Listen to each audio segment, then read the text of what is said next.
everyone. This is Camille Harris, owner of Camille Marie Coaching. Happy Friday. Uh, so today we're talking about how to recognize and validate feelings in young children. Full disclosure, this has been really difficult past couple weeks. Really last month, one of my children had a brain injury, and my other son had a diagnosis this week that it's just felt like a lot. Some medical stuff going on with two of my three children, and so I was thinking this morning, people have been asking, and yeah, I'm okay. I'm trying to deal with things, and but then this morning just had this moment of like a teacher asking, "How are you doing?" And I was so shocked because she seemed genuinely concerned. And I think the shock was that I must look like I'm not as well as I'm trying to say I am. And I thought about that, like, have I really sat to feel the feelings that have to do with what's going on? And I really hadn't. I was just trying to plug along, keep going, got to do the things, got to go to the appointments.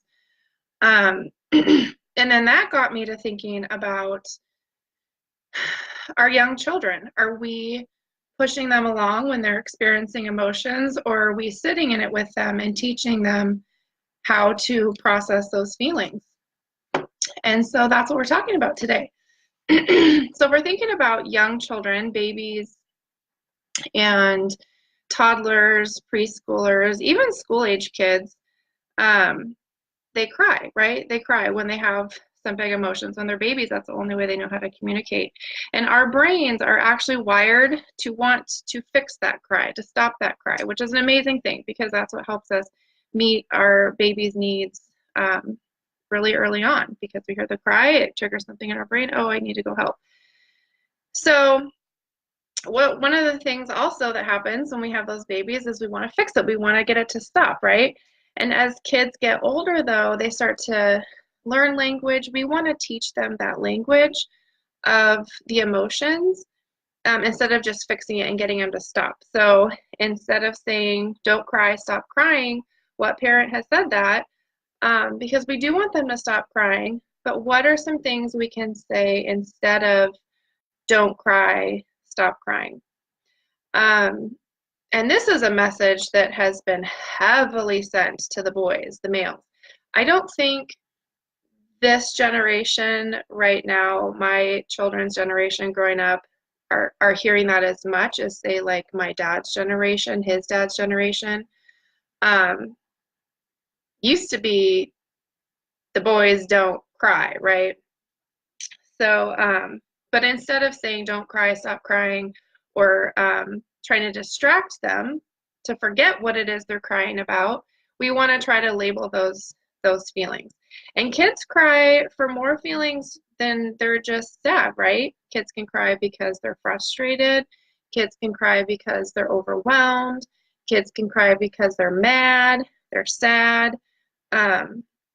Obviously the happy cry, which kids don't do, I don't think as often as older kids, but I've seen my kids do the happy cry. So there's a lot of different reasons kids cry. And so instead of stop crying, don't cry, or trying to distract them, labeling what feelings you think they're experiencing. So they're learning that language. And then also saying things like, I love you, you're safe, or I want to help you. If they're crying because they're frustrated with something, then saying to them, let's try again. I want to help you. Let's try to do that again. Also saying to them, I don't know what's going on. Can you help me understand why you're upset? Trying to get them to open up, to talk to you about it if they have the language. And even if they don't quite have the language, just saying like, I don't understand, but I really want to help you. I'm trying to understand. We'll validate them. Like, oh, I feel like I'm supported.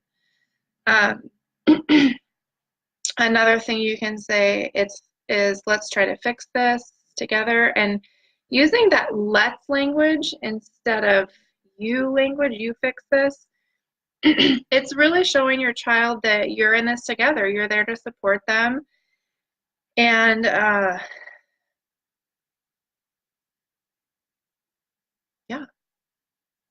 so just thinking about, and then again, going back to that, instead of distracting them, you can use this as an opportunity to teach them not just the language, but also how to manage that feeling in a positive way. Crying is not a bad thing. And even saying that, it's okay to cry, doing a visualization of you're just letting it all out. You're all the sadness is just washing away, something like that.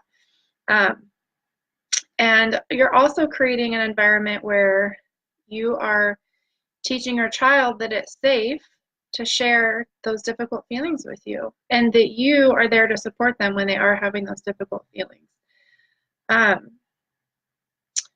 So just seeing it as an opportunity to teach your child. So that's what I wanted to talk about today. And I've done a lot of thinking today too about like, is it old messaging for me? Coming back to what I was sharing in the beginning, my experience, what kind of got me to thinking about this today. I think there is some old messaging for me from the way I was brought up that you just keep pushing forward, don't sit in the feeling, don't feel the feel, you just do what you got to do. And that's definitely served me in accomplishing the things I've needed to get done in the last month or so with meeting my child's medical needs. But also just today really realized the importance of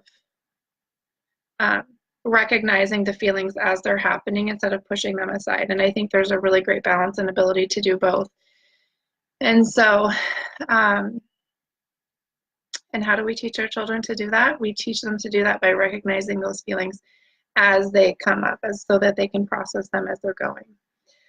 So I hope that was helpful. If you had anything you want to add, what are some feelings that you really focus on teaching your children or are difficult for you to talk about with your children? There's definitely sometimes when that can be a challenge to do. Some people are more comfortable with certain feelings than others. So I'd love to hear your insight and thoughts on that.